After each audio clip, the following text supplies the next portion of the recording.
Before I can show any client a house, I have to have a signature. If you're an agent that's doing, 2 or 3 deals a year, that's way different than an agent that's doing like 15. It turns out that, yes, the buyer may be responsible for paying that commission, but it can also be negotiated into a purchase agreement. I think you should make some online courses that are real estate training for newer agents. Sellers don't care who they're paying or how much they're paying people. They care about what their bottom line is. How much money are they bringing in? Right.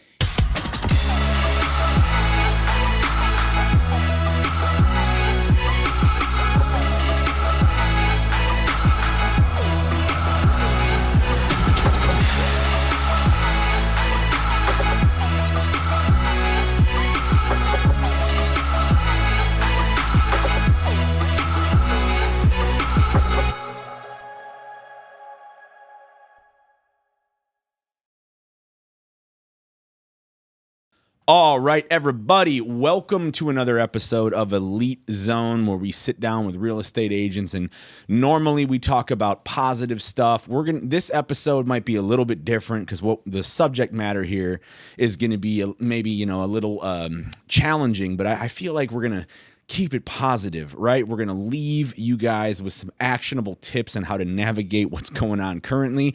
My guest today is Lynn Reiner. She is a fabulous real estate agent in North San Diego County. This is her second time on the show, and she's also a close friend of mine. She told me this morning it was a shit show of a day, but we are still going to keep it positive. Lynn, how the hell are you? I am fabulous. Thank you, Max. See, there we go. Yeah. Absolutely wonderful. So, what's it like being a real estate agent today, Lynn? I'm living the dream. Yeah? Seriously, though, I have the best job in the world. Best job in the world. 98 days out of 100. There we go. Right? There's a couple days out of those 100 that make you question career choices. Sure.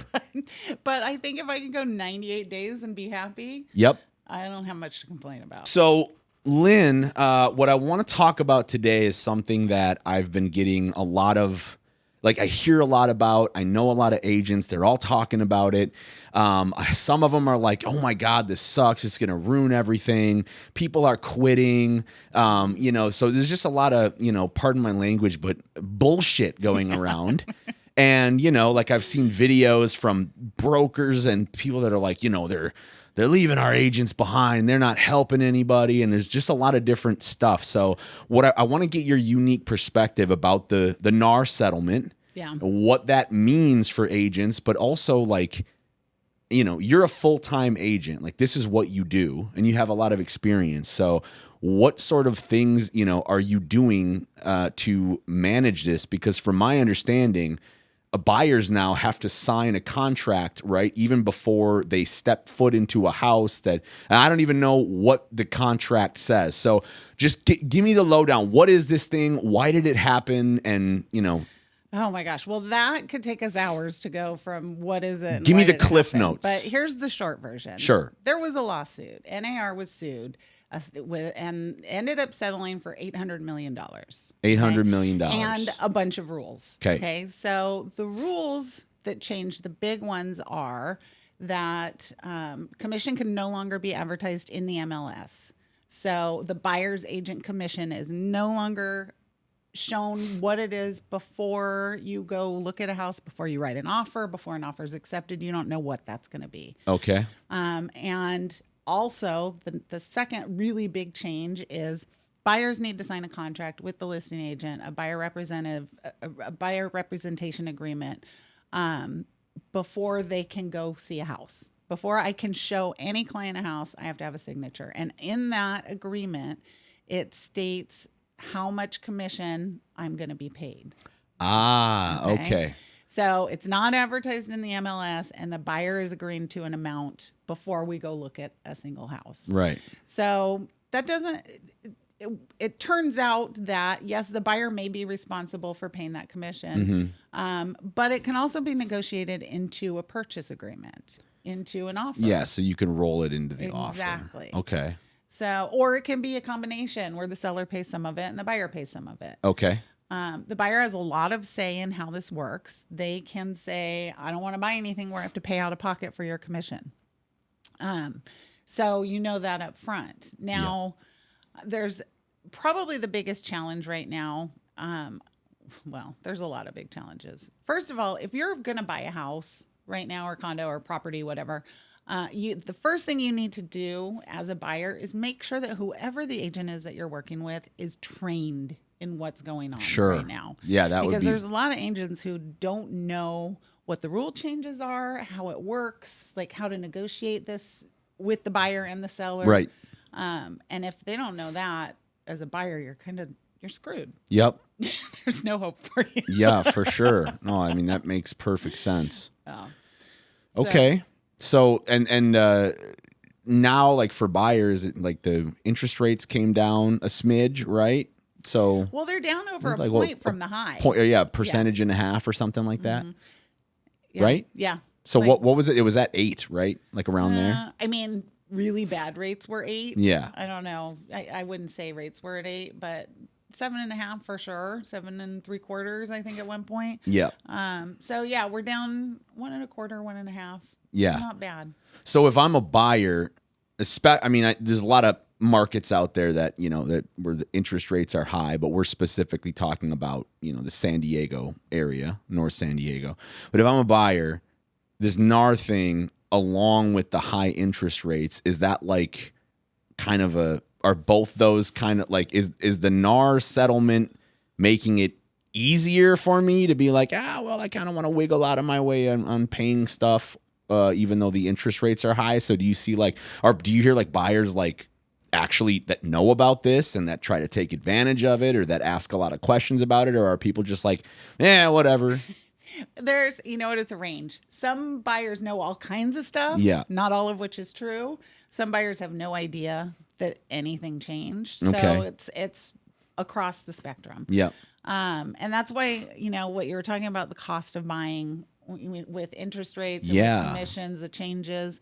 Is it how are buyers figuring that out? Well, Right. that goes back to make sure your agent knows What how they're this doing. is working out, because there's really no reason why a buyer needs to pay commission out of pocket. At least not the full commission. And it's going to come down to, what are you willing as a buyer? What are you willing to negotiate? Because I can negotiate my ass off. I'm certified negotiator, blah, blah, blah, right? Like Yeah. I'm a negotiator, but I can only negotiate as far as you want me to. What are you willing to risk, or what are you willing to pay? Yeah. So does that mean like, even if you're consulting, or you're being the fiduciary for your buyer and you say, look, this is going to be in your best interest, sometimes they're like, well, I don't care, I just want this. Right. Then I can't. I mean, I can try. Yeah. I can push a little bit. I can fib a little bit. I can, negotiating, right? Yep. When you go to buy a car, you don't tell them what you're willing to pay. No, in fact, the last, what? I got a 0.9% interest rate on my car, the last one I bought, and I traded in a van that had like 160,000 miles on it, and I got overpriced for that because every time the guy came back with a new offer, if I didn't like it, I would just stand up and start walking away. Right. He'd be like, whoa, where you going? Where you Yep. going? I'd be like, dude, I'm telling you, man, I can't do that, Oh, okay, well, just let me go talk to my manager. Let me see what I can do. Yep. Then they go back, okay, here's what we got for you. Put the X's over. This is the number you thought? No, we're getting rid of this that, one. right? This is the interest rate? Nope, we're not doing that. Here's what we can do. And so, yeah, like, of course, and I even told him, I'm like, look, dude, you're trying to get the best deal for you. I totally understand that. Respect. You're a salesperson.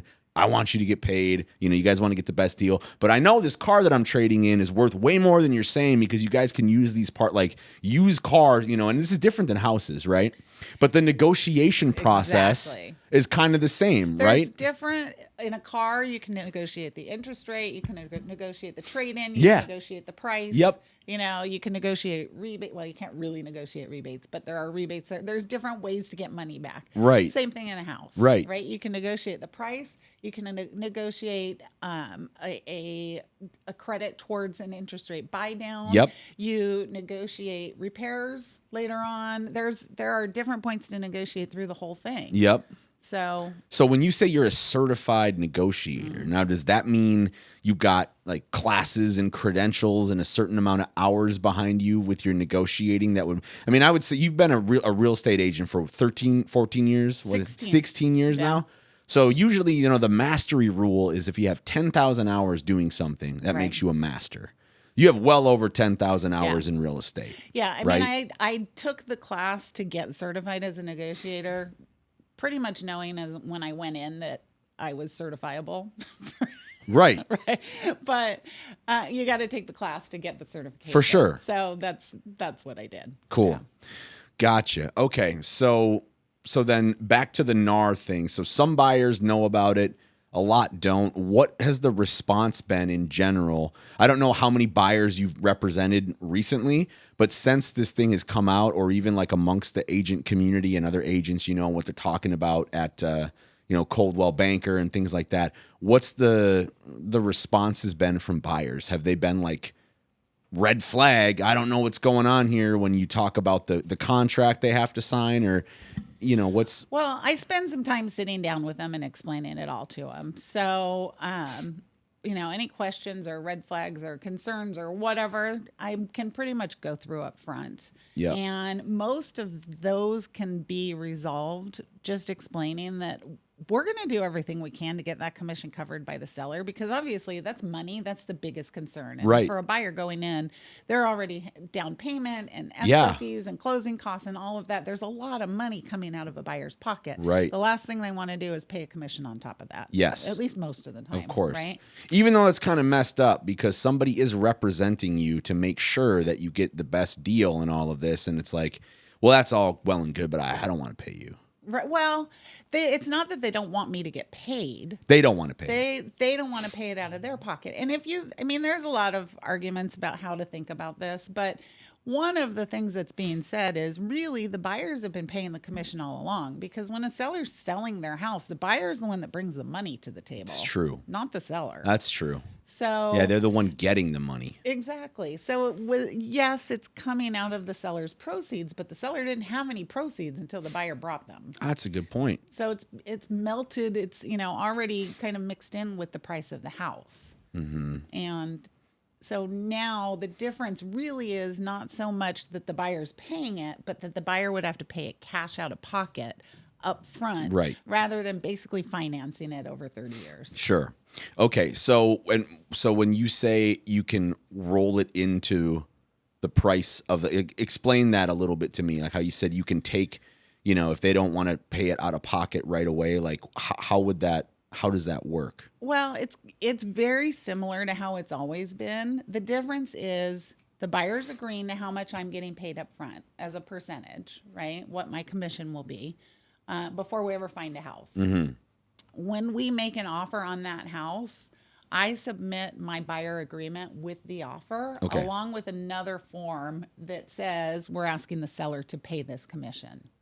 So the buyer and the seller forms match up in the amount, and it, you know, if the seller accepts it as part of the offer to purchase, then it comes out of the seller's Okay. side. Okay. Got it. And at that point, if they don't, then if the sellers don't agree with it, then the buyer can either walk away or come up with the money. So yeah, so they still hold some cards. Oh, for sure. Yeah. Gotcha. So it's not like they have to pay extra and there's nothing they can do. It's like, well, you either do this or Right. you're done. Well, and it's in the seller's best interest most of the time, because if you say off the top, I'm not paying any buyer commissions, Mm-hmm. then you're going to lose a big fat chunk of your market, because a Yeah. lot of buyers don't have that money Right. to pay out of pocket. Right. All right. So then explain to me, why are agents so angry about all of this? At least from your perspective. And are you, when it first happened, were you like, ah, shit, you know, like, or were you just like, you know, it'll be okay? Well, when it first happened, I think everybody's a little bit afraid of change. We didn't really know how it was all going to work out, what the rules were going to be. You know, like, it was all a big fat question. Mm-hmm. And without any training on it, without any real knowledge, if you just read the lawsuit, you can it's just scary, right? So at first, I guess I would say I was probably bothered by it. Yeah. I wasn't like Sure. freaking out. I wasn't worried that real estate was coming to an end. Right. Or, you know, like, I didn't panic. Yeah. And you're not really a person that you tend to keep it pretty, on the positive side for the most part, right? Yeah. Like you don't really like panic and catastrophize No. too much. Not most of the time. I stay pretty calm. There's a solution to every problem. We'll figure it out. Yep. You know, that's kind of where I'm at. Yeah, which is a mindset that I'm sure pays dividends for you in real estate. At least in my sanity. I don't know about in real estate. Yeah, but I mean, No, you're running your own business. Yeah. I mean, you can't sell houses if you're not a problem solver. And that's, we have to be problem solvers because there's 50 different problems that come up every time you sell a house. Exactly. So it's never just yeah. easy peasy. It's Yeah. all downhill. And if you get that one easy peasy one, you better know there's one that is 10 times harder coming around the corner. Right. Right. Yeah, for sure. All right. So that being said, so, you were bothered by it. Do you know like agents that quit over this or were just like, I just like, this is like, I saw a video that was up from a certain, like somebody that we know from our past, and they were just like spitting venom towards NAR about this stuff. I mean, it's fair to say that NAR dropped the ball on this one. They did. For sure. And right? if you look at what this lawsuit was all about, it doesn't make sense. Mm-hmm. And then when you find out how much money the attorneys that brought the lawsuit are making off of this, it's insane. I can't even imagine. We're getting sued for, getting paid too much, basically, and these guys are taking a third plus expenses off the top of the $800 million. So right.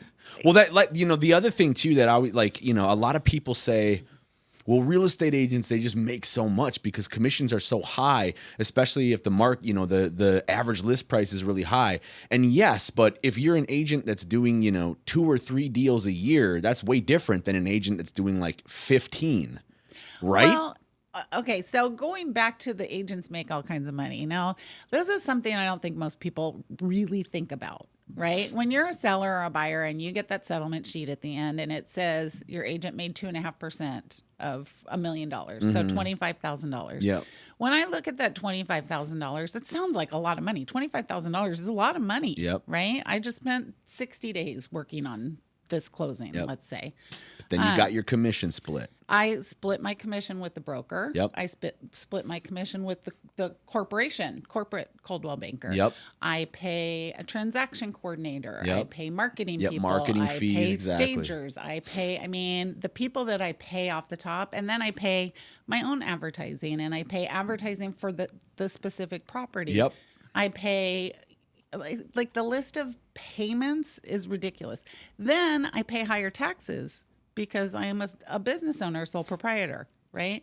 And then I pay, do you know how much my health insurance is every month? Man, I pay $730 a month for health insurance. I'm on Casey's because of that. Like, It's insane. no, I was looking up like, I'm like a solopreneur now. I'll look some stuff up, and I was just like, It's ridiculous. there's no way. Yeah. Like, there's just no way. So, and then all the other, MLS fees and association fees and trainings that I go to and coaching and blah, blah, blah. Like, so that $25,000 gets cut way down awfully quick. Sure.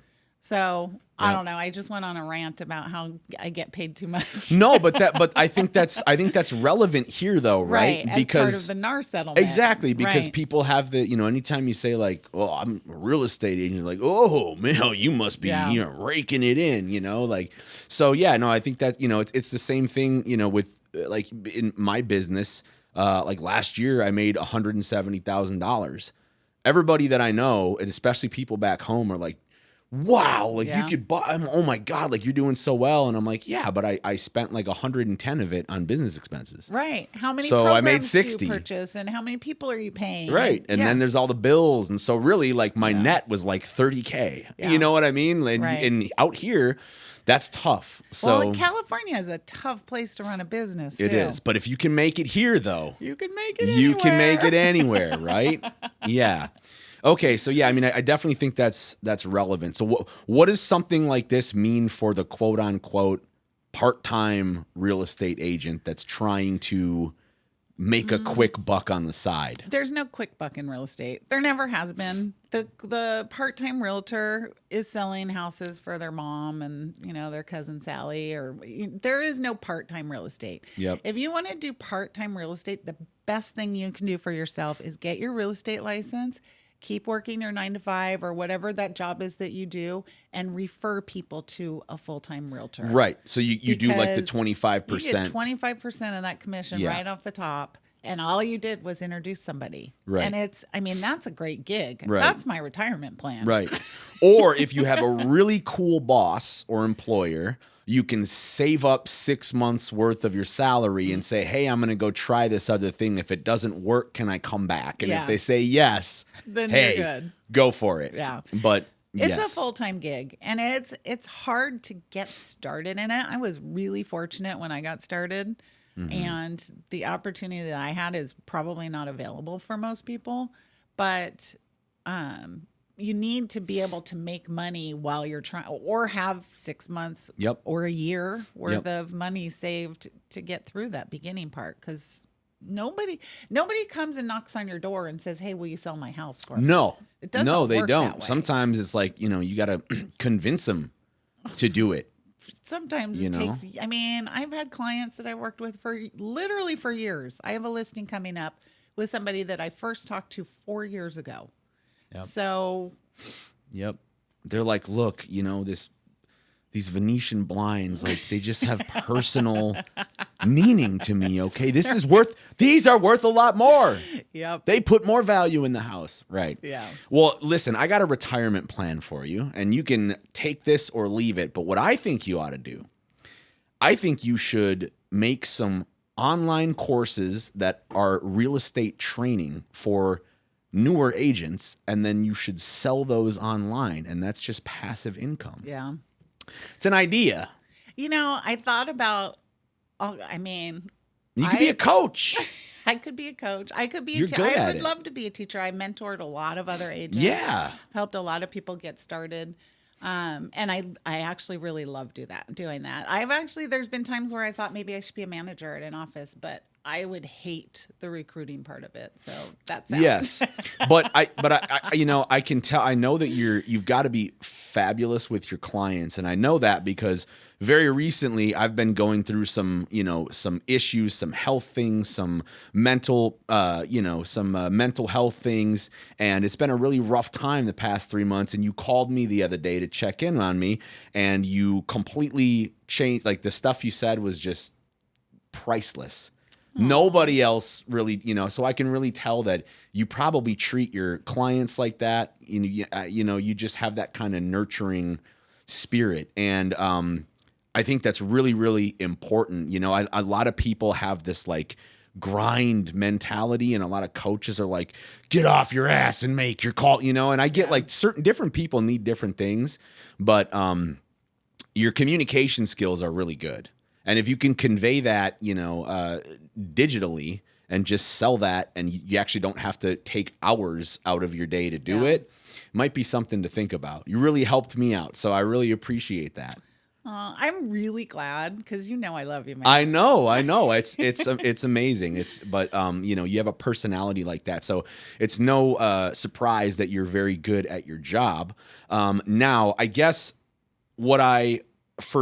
so there's nothing changes for sellers with the NAR thing. Well, no, there's definitely some changes for sellers because, there's changes in how people are understanding what's going on. There's not really any change because a seller was never, ever required to pay a buyer's agent commission. It was the standard how we did things. Yeah. It was how it had been going for years. It was advertised. It made it very clear up front what the buyer's agent was going to get paid. Yeah. And then what is it, like 6%?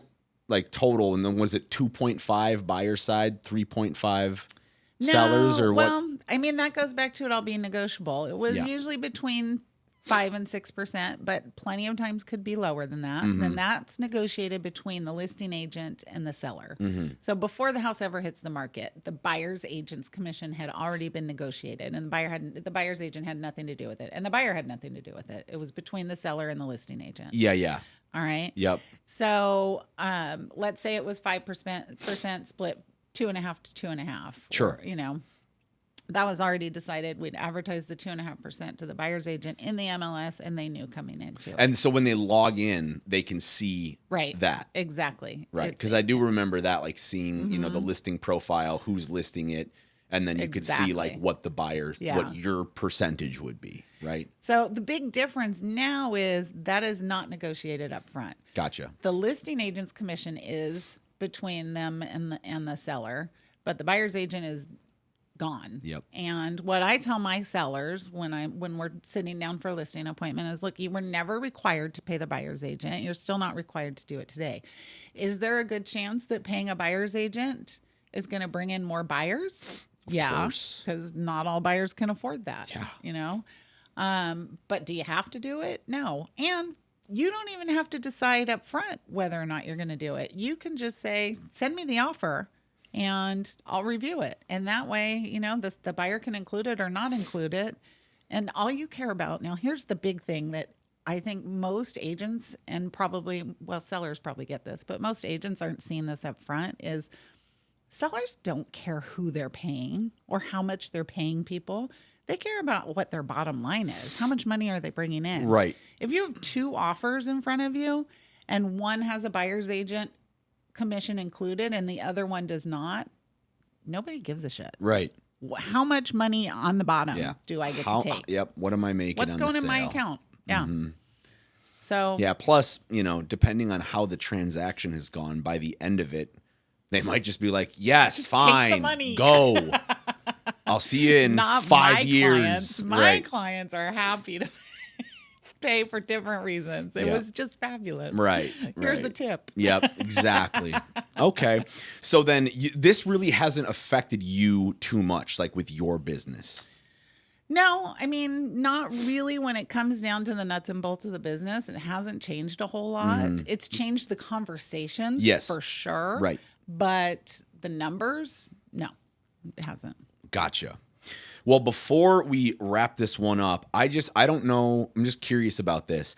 Have there been like those, you know, those flat fee brokerages, like the Help You Sells and like who else is the big, like who's the big one that does it? You pay one. Yeah, I mean, Those- there's they a- come and go. Right. So have those guys been like, oh, avoid, you know, like flat fees. You don't have to pay. Like, have you seen any marketing Yes. around this from them? They are coming. And one of the funniest things about this lawsuit is one of those attorneys, one of the suing attorneys, has now opened up his own. Oh, of course. Yeah, Right? he got hella dough from that. Yeah, and it's a flat fee deal where he's going to write up the contract. So here's the deal. You know what? Yeah, you can go get a contract written up, a purchase agreement for $1,000 or whatever. I don't know what they're even going for at this point, or you know how many they're coming. Yep. There's some there, and there are more coming for sure. And you're Yep. going to start seeing ads all over the place for it. Sure. But that goes back to, you know, is this person going to negotiate on For your sure. behalf? Are they going to deal with the appraisals? Yeah. With the home inspections? Yep. Are they going to be there for walkthroughs? And I mean, Nope. I think they're going to put a sign in your yard. They're going to make a landing page Exactly. for you. What I do is I liken that to like tattoos, you know? Yeah. You go get a tattoo that you want to get done, and the first guy is like, oh, yeah, $200, I'll do it for you. And the next person is like, you know, $2,000 and I'll do it for you. Yeah. Cheap work ain't good, and good work ain't cheap. my daughter called me when she went away to college. My daughter, who is now a tattoo artist, but she didn't have any tattoos at Yep. the time. She wanted $75 to go get a tattoo. And I was like, listen, there's a couple things you need to know. Yeah. First of all, mommy doesn't pay for tattoos. Right. And second of all, that $75 tattoo is a guaranteed regret Yeah. for the rest of your life. Yeah, for sure. For sure. And, you know, maybe the house isn't permanent, but it damn well could be. Yeah. Well, and Right? if you pay too much, it's going to stick around a lot longer. Exactly. I mean, yeah, for anytime somebody's like, oh, I'm trying to get a tattoo at a discount, I'm like, just don't do it at all. Yeah. So Save it's your kind of money. the same thing, right? I mean, you get what you pay for. There's so much that can go wrong or go right in a real estate transaction. And if you don't have somebody who that's what they do from start to finish, I mean, you're taking chances. You're taking a bet. Yep, you're taking a risk. Absolutely. Well, look, you guys heard it here from Lynn Reiner. She is in North San Diego County. She's absolutely fabulous. And one day when I get to buy a house, that's who I'm using, and that's who I always refer. So, Lynn, tell the fabulous people, where can they get a hold of you, and how can they check out your what you're all about? All right. Well, my website, which I love, is loveyourhomesd.com. You can reach me at lynn@loveyourhomesd.com. You can call me 714-329-7089. Yes, it's an Orange County number, but I've been down here 20 plus years now. So it's just the number I can't get rid of. And I'm on Instagram at Lynn Reiner Realty and Facebook, and I'm everywhere. Google me. Yeah, You'll find Google me. Lynn Reiner and she'll pop up. But Reiner is Rinner. right, not like Rob Reiner. Right. It's like Rinner. Lynn Winner. Yeah, I like that. Awesome. Yeah, well, definitely. Yeah, look her up. She's the real deal. Lynn, thanks so much for being here, and we'll do this again, I'm sure, sometime. This is fun. I would do this every week. I love this. Thank you, Max. Awesome. All right. Well, until I see everybody again, have a great week. Go ahead and subscribe, like, share, check out the links. We'll drop some links for Lynn below, and we'll see you next week, everybody.